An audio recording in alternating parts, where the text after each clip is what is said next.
All right, so I have this frother kind of thing that I freaking absolutely love. It's the Nespresso, and I just found out this recently. Push it once, you get like the hot froth. So you don't have to like heat up your milk or anything ahead of time. And if you hold it for 2 seconds, you get cold. So that is so freaking amazing. Because then I started making like iced coffees and things like that. I'm like, what do I want today? I already put the pot in, but I'm like, do I want iced? Okay, no, I'll do hot. I'll do hot. I'll do hot.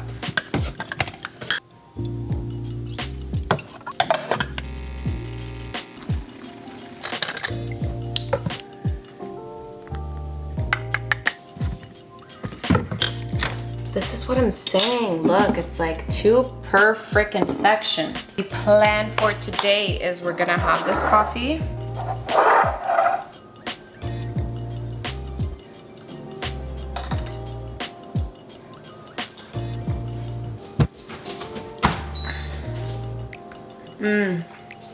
This is now about that time where I normally love to sit out on the porch and enjoy my coffee, but look, it's these bugs. Oh my goodness, they have just completely taken over. All right, so there's absolutely nowhere we're going out there, but I am going to start the day off with some reading. Okay, amazing freaking book. The one that we're gonna focus on today is Big Magic.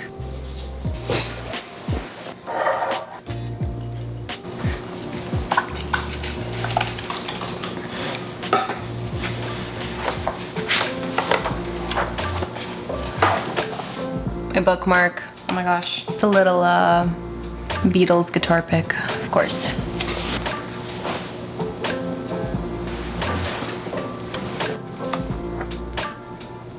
I absolutely love this book. So the book that I'm currently reading is called Big Magic by Elizabeth Gilbert. It is a book about creativity and creative living, how to just, I guess, constantly stay in that lifestyle of creative expression. It just kind of hits all angles of creativity. Like, it's very raw. This is really good. If you want to live a contented creative life, you do not want to cultivate laziness and perfectionism. What you do want to cultivate is actually quite the opposite. You must learn how to become a deeply disciplined half-ass. I can already see where this is going.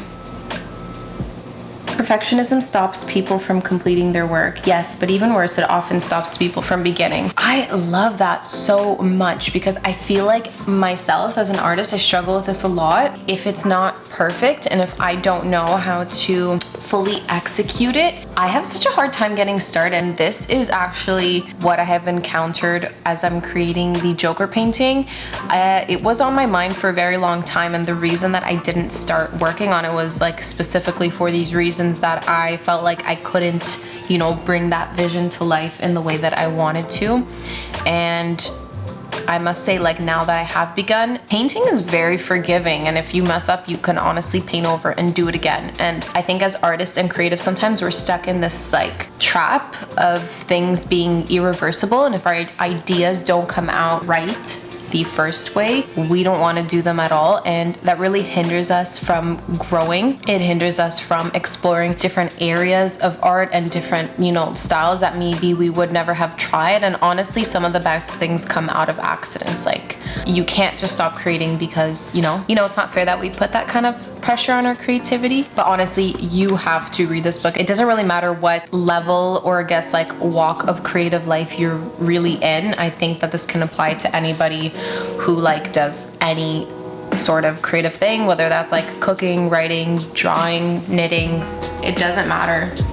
Hobby, mild hobby, full-on passion, career, whatever. Anyways, I'm gonna get back to reading.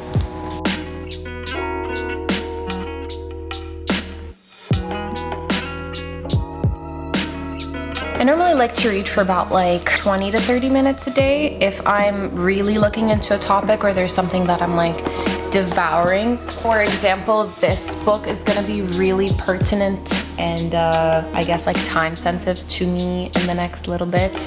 Got through this one pretty fast, but usually I just like to keep it to like 20 to 30 minutes.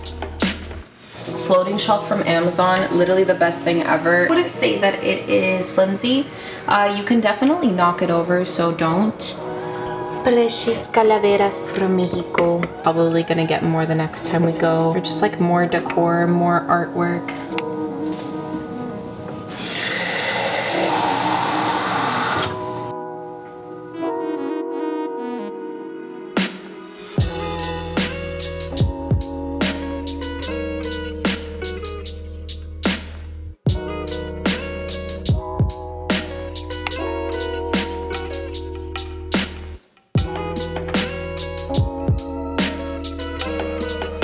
So I've been following this book by Andrew Loomis called Drawing the Head and Hands. So if you haven't heard of Andrew Loomis, he created the Loomis method, and it's basically like a way for us to understand the face and the proportions, your basic anatomy.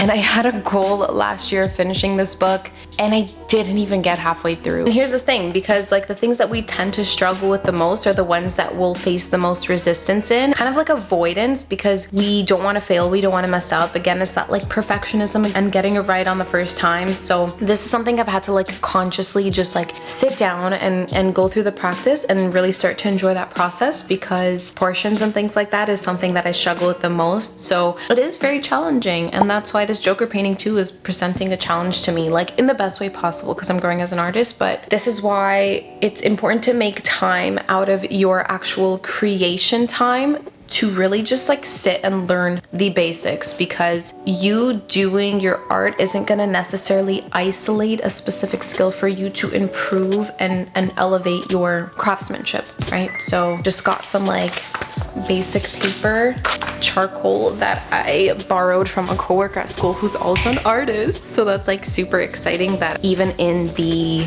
teaching realm, I get to like work with other creatives sometimes, and like supply teaching, like you'll just meet like so many different people. So that is what I love about the job. But yeah, because I don't normally do my practice work on actual paper, which I know I should. I use it on my iPad, and I just like sketch on my iPad. But this is like definitely like a more organic way of going about things. So again, just gonna get my 20 minutes of practice in a day.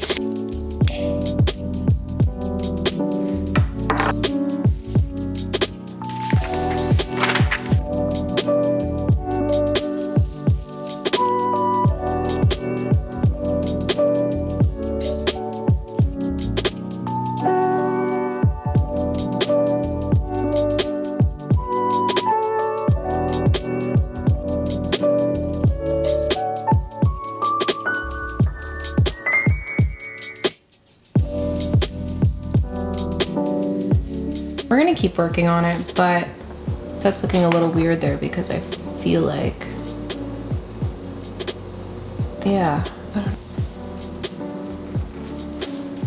when I don't really know what I'm doing, I have this freaking tendency to turn my practices into like decorative pieces, and I don't know if I do it subconsciously to conceal the fact that it's proportionately inaccurate. All right, we're gonna try this again.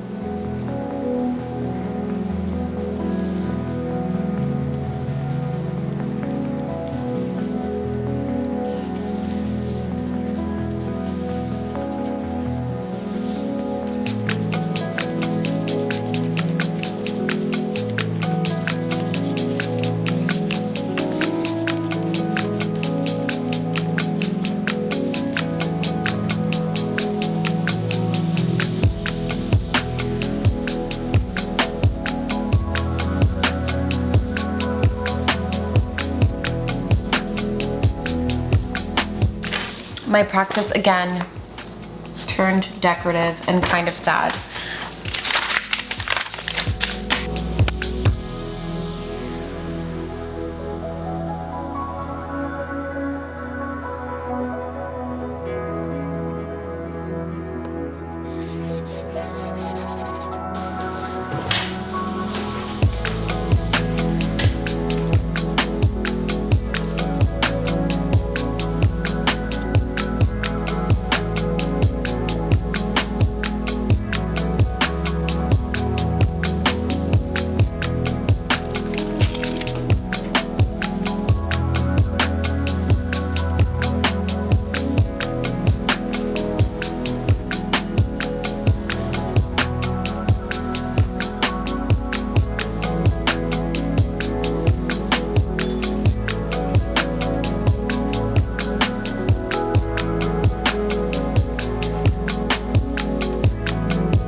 Freaking nasty. I don't know, gnats, annoyingness.